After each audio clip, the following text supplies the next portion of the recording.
Welcome, believers. Welcome, conspiracy theorists. Welcome to the wonderfully weird world of the Tinfoil Hat Fan Club, where we talk about all the batshit crazy stuff that goes down in the world. So, on this episode, I want to ask you a question. New Mexico, Dulce, New Mexico, does it have a secret underground base with humans and aliens working alongside one another? It's a question we all have to ask eventually, don't we? So, look, stay tuned and I will tell you all about it.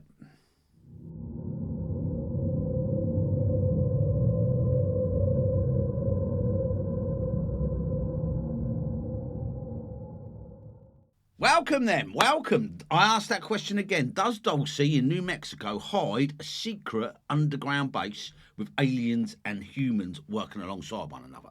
For decades, UFOologists have claimed that extraterrestrials experiment on humans with the military's help inside a secret base underneath the Archuleta Mesa in Dulce, New Mexico. Dulce is a hotbed for UFOs and alien conspiracy theorists. All believe that below the town is a secret 7-story military facility known as the Dulce Base. Now, while tales of the unexplained centres around regional deserts are nothing new, the legend of New Mexico's alien base picked up steam in the 1970s. It began with a state trooper who spotted a strange craft in the sky and mutilated cattle on the ground in Dulce, New Mexico. He found gas masks nearby, which he believed indicated government involvement. Now, perhaps more incredible were the claims of a bloke called Phil Schneider, an alleged former government engineer who claimed to have helped build the Dulce, New Mexico alien base in 1979. He claimed that he and others encountered aliens during the construction, but the military service members engaged in a gun battle with them and later brokered a peace deal with the beings. Soon after, 35-year-old Phil Schneider come forward with claims he had worked at the Dulce base facility. Investigators determined Schneider did indeed have military contacts. He was the son of Oscar Schneider, apparently, who helped build the first nuclear submarine. Now, according to Schneider, he had been employed on a project to drill 4 large holes that were joined together with tunnels. His job was to descend into the holes and study the rock composition in order to recommend further courses of action. During the drilling, workers came across a large artificial cavern. The structure was huge and clearly man-made. As Schneider was marvelling at the cavern, he suddenly found himself face to face with a 7-foot tall grey alien. Now, soon after Schneider's untimely death, Thomas Costello came forward claiming to be a security guard for the base. Costello confirmed Schneider's report and added that horrific experiments were conducted at the base by both humans and aliens.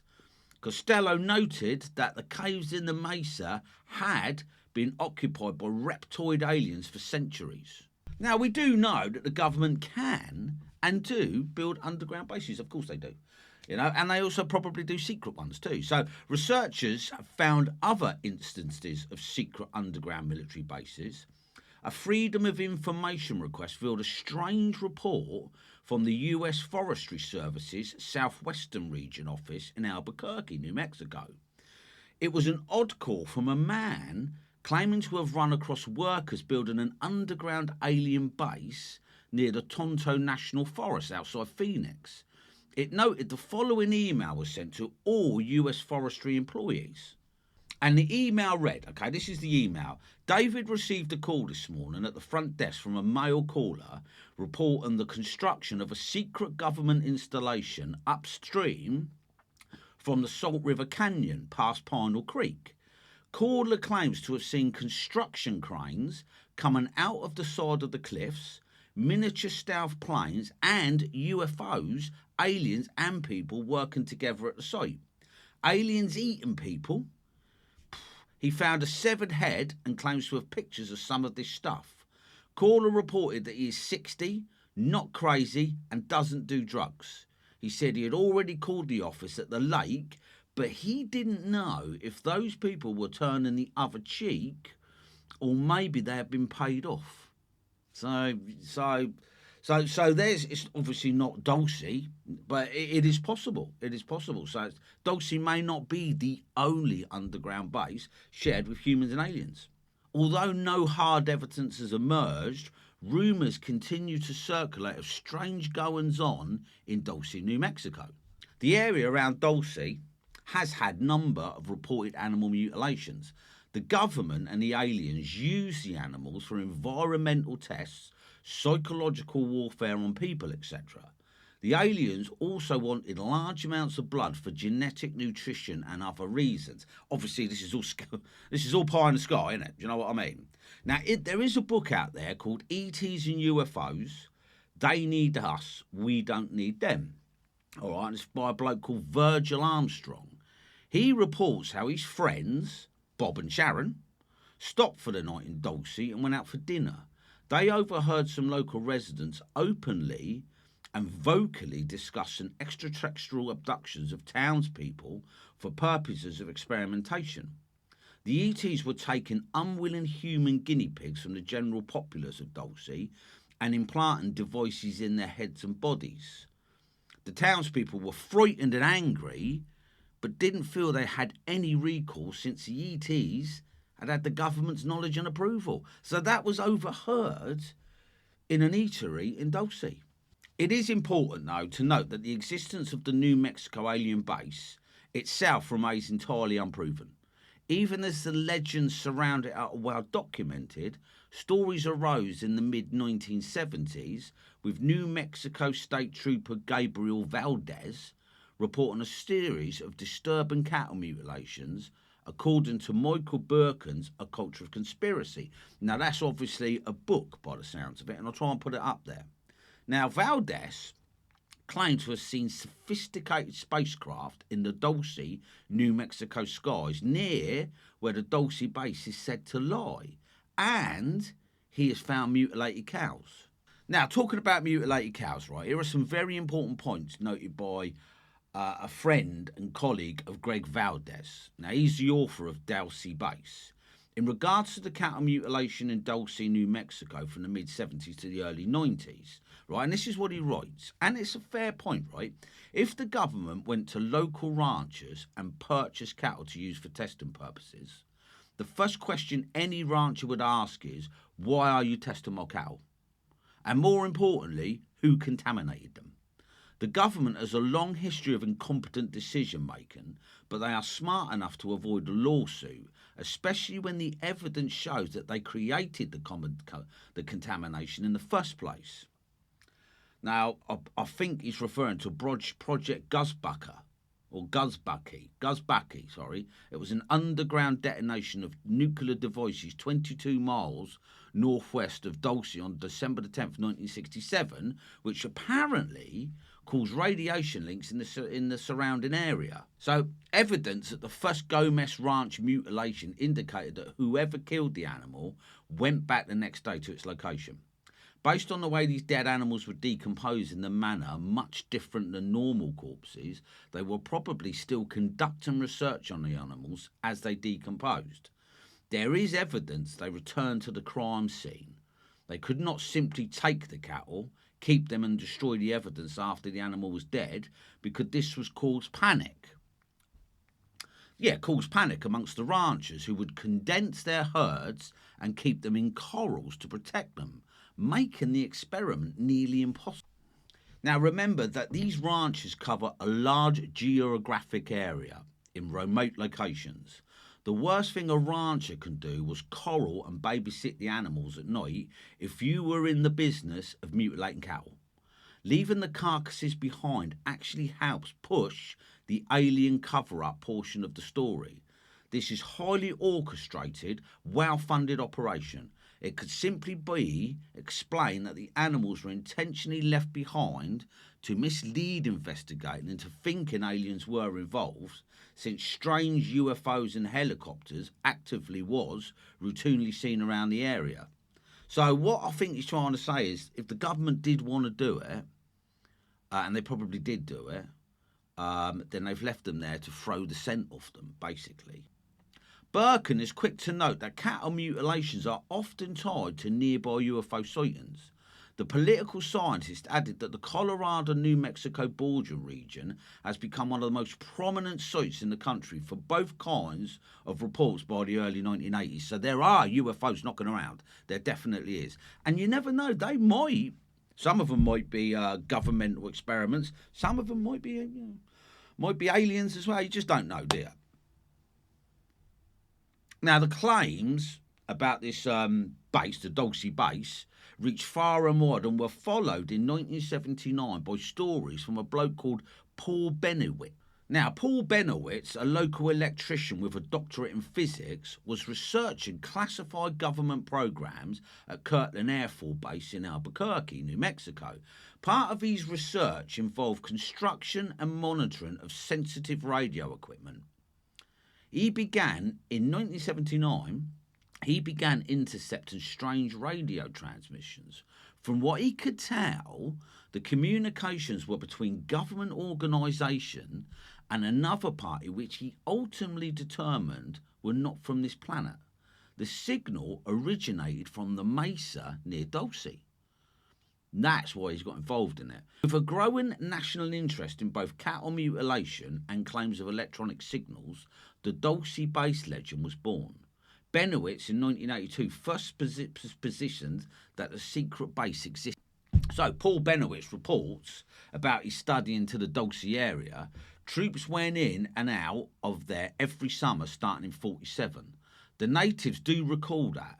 They also built a road right in front of the people of Dulce and trucks went in and out for long periods. That road was later blocked and destroyed. Now the signs on the trucks were Smith's Corp out of Paragusa Springs, Colorado.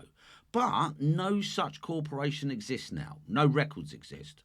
I believe the base, at least the first one, was being built then under the cover of a lumbering project. Problem, they never hauled any logs, only big equipment. He even published a paper titled Project Beta in 1988 detailing how best to infiltrate the facility. So this bloke, this Paul Benowitz, is well into it. He really does think that there is an alien base in Dulce. So do I think. I'm gonna buy it. By 1990, another bloke's appeared, right? His name's John Lear, and he claimed to have garnered 4 independent confirmations that this 7-story structure was real. Lear was a former pilot and a government man, as well as the son of the inventor of the Learjet.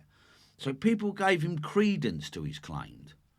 He detailed claims went so far as to describe different species of alien who allegedly visited Earth. Lear's allegations served as the foundation for further claims about the New Mexico alien base. So this bloke was he was a government man, he was a former pilot, and obviously he had a bit of cash. And I don't know why that makes any difference, but people believe people with money. Right, so Phil Schneider, we mentioned him earlier, right? So Phil Schneider says he witnessed the battle in the Dulce alien base. And I will cover that. And I have covered that on a previous video. If you want to go and check it out, it's called the Phil Schneider story. But we'll quickly spin through it, right? Phil Schneider brought Benowitz and Lear's claim out of the fringes with his public speech. And perhaps the most famous is his 1995 presentation, in which he alleged that during the project's initial stages, the military encountered alien entities beneath the ground. But look, attendance of the Dulce-based UFO conference has disagreed. However, whatever Dulce base was built deliberately as a research facility or after nuclear detonation beneath the New Mexico desert in 1967, when the US government was merely attempting to stimulate subterranean gas reserves and encountered the cave-dwelling aliens. So what they're arguing about, was it intentionally built to hold the aliens, or were the aliens already there? Schneider, however, not only claimed to have seen the beings below, but to have lost several fingers during a firefight between terrified soldiers and frightened alien life forms. Both original stories of the Dulce-based legends have the US government encountering various kind of alien entities and brokering a deal for peace. Phil Schneider died by suicide in 1996 after touring with his claims about the Dulce bass. Now, it's worth mentioning that Phil Schneider died with a piano wire around his neck. Yeah, I suppose that's one way to commit suicide, isn't it, I suppose? Right. Now, while Schneider claimed that roughly 60 people were killed in the purported firefight below the desert, none of his statements have ever been proven. Nevertheless, he was certainly missing numerous digits while claiming as much. So, but like I said, he died by suicide in 1996. Yeah, there is no shortage of dubious illustrations of the Dulce bass layout. So-called experts are confident it reaches 7 stories and 2 miles into the ground. Each floor is said to be designed for specific research, from mind control on human beings to genetic experiments resulting in alien-human hybrids. Some diagrams even claim that grey and reptilian aliens have their own housing, while employees allegedly claim that the 6th floor, the so-called nightmare hall, was the most terrifying of all of them. Because what they're saying about this Dulce bass is they are experimenting on humans. Humans and aliens are both experimenting on humans. It's quite scary. It is here, allegedly, where the screens of human victims being experimented upon echo through the corridors. Schneider claimed that conflict between various factions of aliens and the military eventually broke out, and the Dulce bass is merely one of 129 hidden facilities of its kind in the United States. Schneider and his supporters have alleged that the United States so-called black budget likely folds in the secret research of these alleged facilities. The black budget has classified military spending and has been estimated to range between 50 and 80 billion, according to numerous reports. But we also know as well that they lose money. I mean, you know, the government are capable of losing £80 million down the side of their settee, aren't they?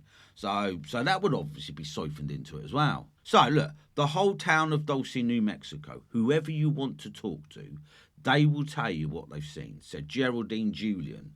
She works on cattle at the foot of the Archuleta Mesa, okay? She claims to have seen UFOs since the 60s. Now, this is her words. It's not just a fairy tale. All the things are true, and I believe every last one of them because I've seen it myself.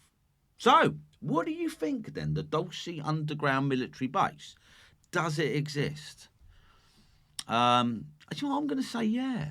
I'm going to say yeah. I mean, the very thought of aliens experimenting on humans is quite chilling, you know. I mean, this all comes from the Eisenhower deal that he'd done. Now, the Eisenhower deal was that he signed a treaty with the Greys, letting them have humans and we get tech. But the thing is, on the Eisenhower treaty, they had to know where they were going. The government had to know who was being nicked. They had to have their mind wiped, and they wasn't allowed to be hurt, and they were brought back safely. That was the deal. But apparently, when you look into the deal, I think it's called the Grenada Treaty, when you look into it, they never honoured it, right? And part of the deal as well was being allowed to have bases. So maybe the Dulce base is part of that deal that they signed in 1954. I believe it was signed in 1954. But look into it, look. As I say, the Dulce base, do you think it's got aliens and humans in it? Do you think it's an underground base? Or do you just think it's urban legend? Okay, look, this is the Tinfoil Hat Fan Club.